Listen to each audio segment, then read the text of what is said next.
Okay, guys, so these primary documents are the first one is the Annapolis Convention. I was thinking instead of you reading it on your own that we do like a little jigsaw activity with the reading. So, Julianne, can you just start at the first sentence down to where it says states, a few lines down? So if you could just read it. That there are important defects in the system of the federal government is acknowledged by the acts of all those states which have concurred in the present meeting, but the defects upon closer examination may be found greater and more numerous than even these acts simply, is at least so far probable from the embarrassments which characterize the present state of our national affairs, foreign and domestic, as may reasonably be supposed to merit a deliberate and candid discussion in some mode which will unite the sentiments and counsels of all the states. Greg? Ryan, can you take it from there to the end? In the choice of the mode, your commissioners are of opinion that a convention of deputies from the different states, for the special and sole purpose of entering into this investigation and digesting a plan for supplying such defects as may be discovered to exist, will be entitled to a preference from consideration, which will occur without being particularized. All right, thanks, guys. I know this is like really old English and it's sometimes hard to like understand, but what do you guys think the Annapolis Convention, the address, is saying here? Like, what are some of the important points? And refer to your cap sheet. Like, what do you guys think is like the context of this? Like, I think one of the key words in this is defects. So, what exactly are they saying here? Like, would constitute like a defect?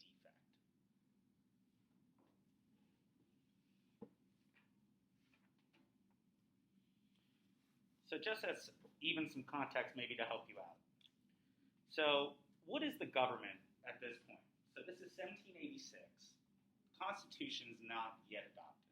What is the written document that we're using as a government? You guys know?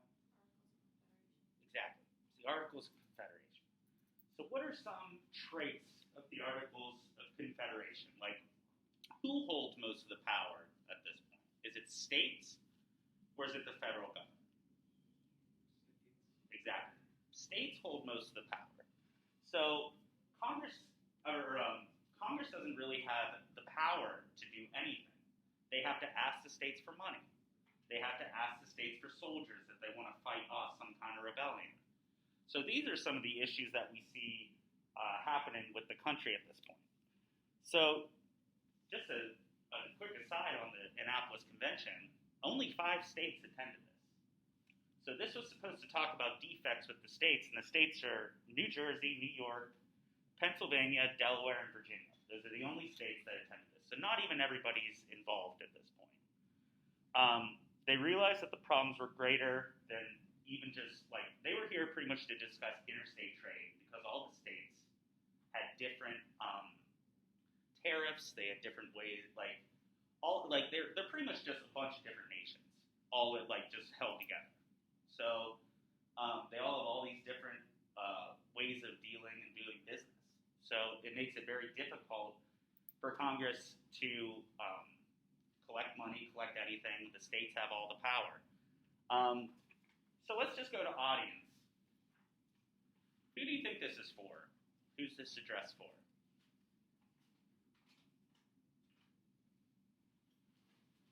Zach, do you know who this would be for? Like, who's this address?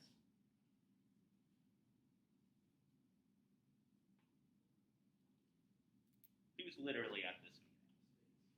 Exactly. State delegates, state leaders. So we have the context. This is about the defects in the Articles of Confederation. Try not to write too much on this. It's just some quick sentences, the big ideas of this. What do you guys think is just the purpose based on what we've talked about here?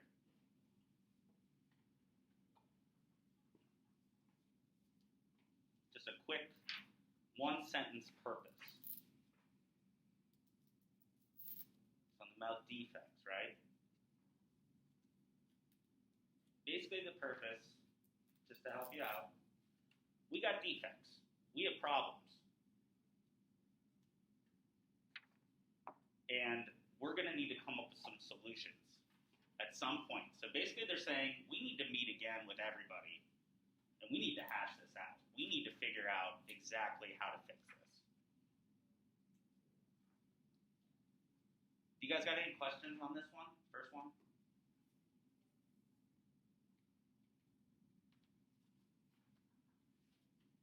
Okay. Why don't we move on to the second one? So this is a letter that George Washington wrote to Benjamin Harrison. So Benjamin Harrison is a founding father of the United States. He has a son who became president, who was actually the shortest tenured president in the United States history. He died in office after like 40 days. He died of like pneumonia. He got elected, died of pneumonia.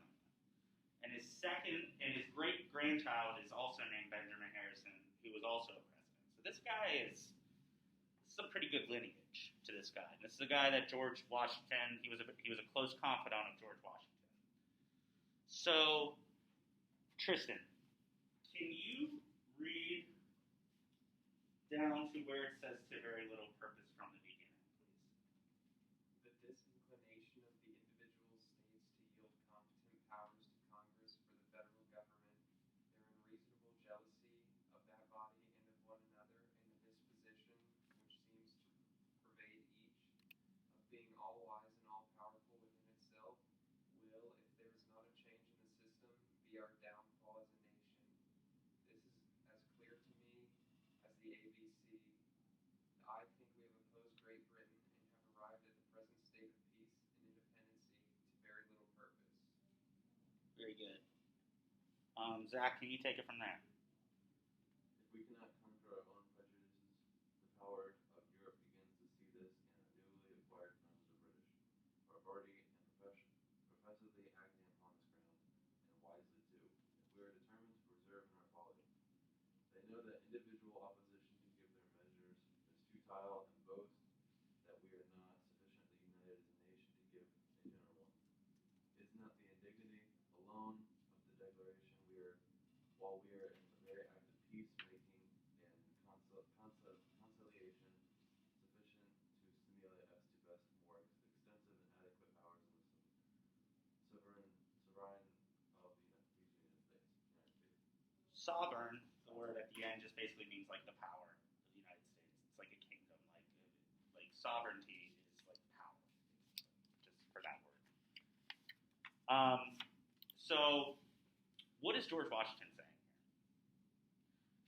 So even just so we have Federalists and we have Anti-Federalists at this time. What would you consider George Washington? What does he want? Does he want states to have the power, or does he want a central government?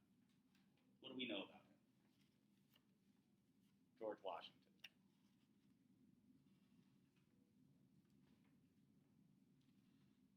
Go for it. I would say he probably wants a more centralized government. Exactly. He wants a more centralized government. So there's some clues in here. The one thing that I take away from this, and so like a purpose that we could look at for you guys. What does George Washington think? What does George Washington perceive Europe thinking about us? Just based on this. It's 13 states. And they don't have a really centralized government. They don't have they don't have a national military. What's he think Europe is thinking of us, just based on this? If we look at just the powers of Europe, begin to see this, and our newly acquired friends are already and professedly acting upon this ground, and wisely too. Europe thinks we're kind of a joke. I mean, England lost their revolution, but they're looking at us like these guys can't get it together. So, if we look at just the context of, one sentence context, George Washington is a Federalist. That's some context to this. Who do you guys think the audience is for this? So, of course, the audience is to Benjamin Harrison, but who would he want? Who does he want to know what he feels? It's probably the same thing as Annapolis. he wants the state delegates to understand his point of view. So the point of view. So another thing is the Treaty of Paris, which ended the Revolutionary War, was only a year before this. So our nation is like super duper young at this point. And his point of view is we just need to hold this union together. Like, it needs to hold together or Europe will not respect us. And it will open us to invasions. And we could be right back where he started before the revolution. What would you say is the overall just purpose? What would you guys, a one sentence purpose based on all this? What do you guys think is like a purpose? To persuade the states that the nation needs to come together and have a more centralized government. Exactly. That's a one sentence, nail it, purpose. Perfect. Okay. Do you guys have any questions about that one? Third one is super easy.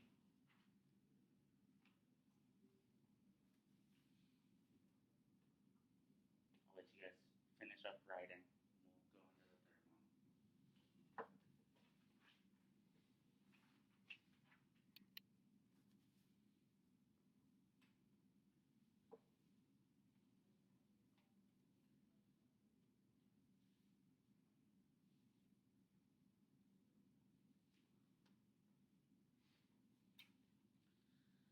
All right.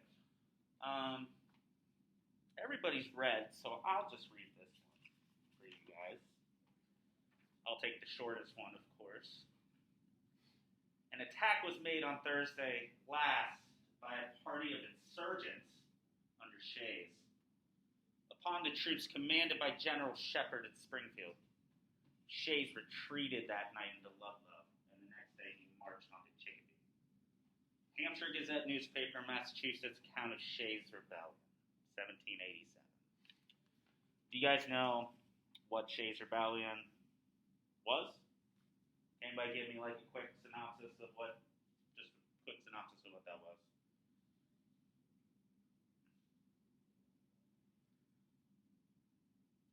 Okay, can you guys remember it all? Shays' rebellion, 1787. Poor farmers, ex-continental soldiers, guys that haven't been paid.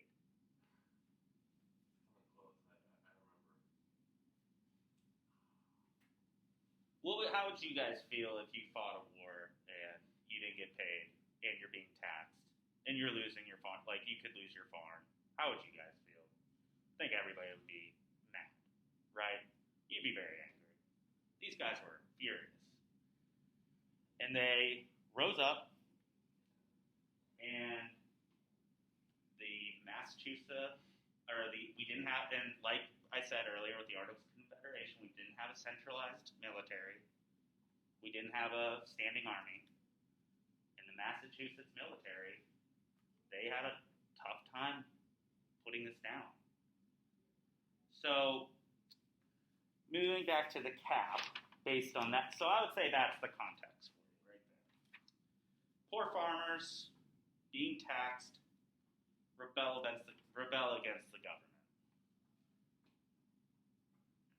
And I would add in most of these guys are ex-continental soldiers.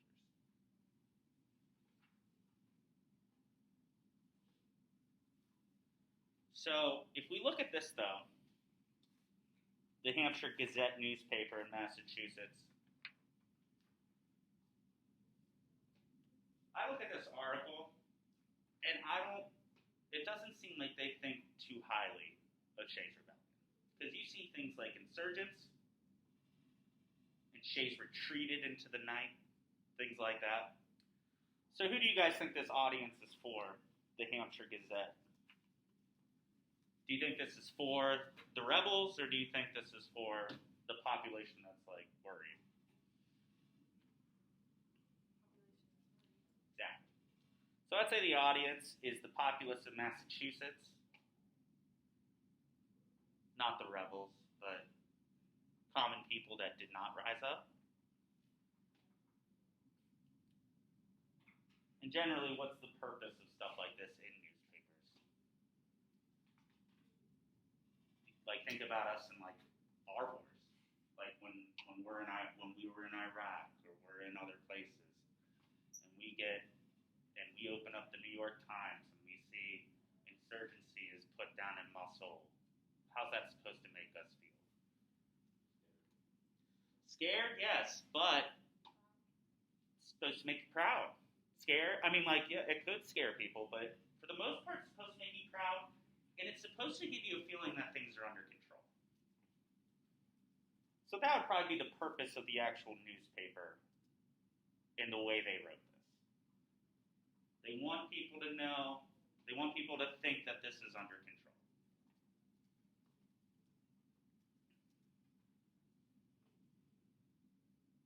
So all this stuff, Shays' Rebellion, General Washington recognizing that the states have all the power, the federal government doesn't have enough, and the Annapolis Convention first coming together and being like, guys, like, we have a ton of defects in the Articles of Confederation. This is all going to lead to the first Constitutional Convention and our Constitution. So here we are, Constitution. So, do we have to hand out the, Sure. Yeah. Is it over here? No, I had it in my hand a minute ago.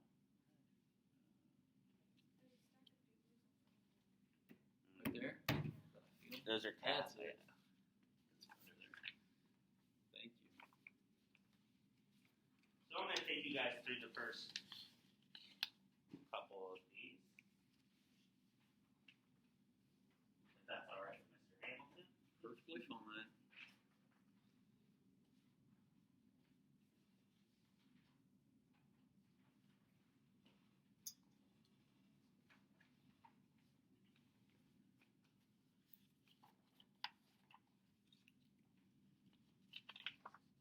Okay.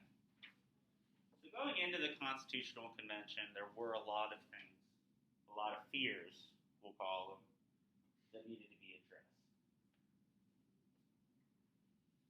So if you look on here, you'll have your source of fear. So if you're filling this out, source of fear, what you would want to write in that box, in your own words or just the words that are right up here. Smaller states fear the loss of identity and sovereignty, and like we said, loss of sovereignty means power. So the provision to calm this fear is basically what exists in our government today. It's in Congress.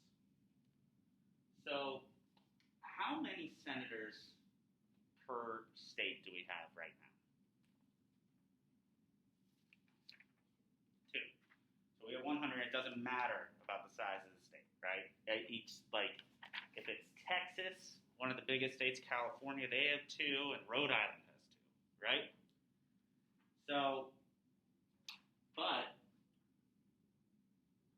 the provision is the Great Compromise, which is a bicameral legislature. So we have the 2 representatives per state basically giving all states equal amount of power, but we also have the House of Representatives. What is the House of Representatives? Like, how do they decide how many representatives they get? Population, size of the state. And we have 432 representatives, correct? Is it 435, sorry. 435 representatives. And it can change, I mean, like, if the size of a state is continuing to grow, they can get more representatives and take away from others, but that's basically what the Great Compromise was, is that we have, so in that time, Virginia was probably one of the most popular states, and they were concerned that they wouldn't, if they had the same voting power as like a really small state, it wouldn't give them their due, but the House of Representatives became that Great Compromise.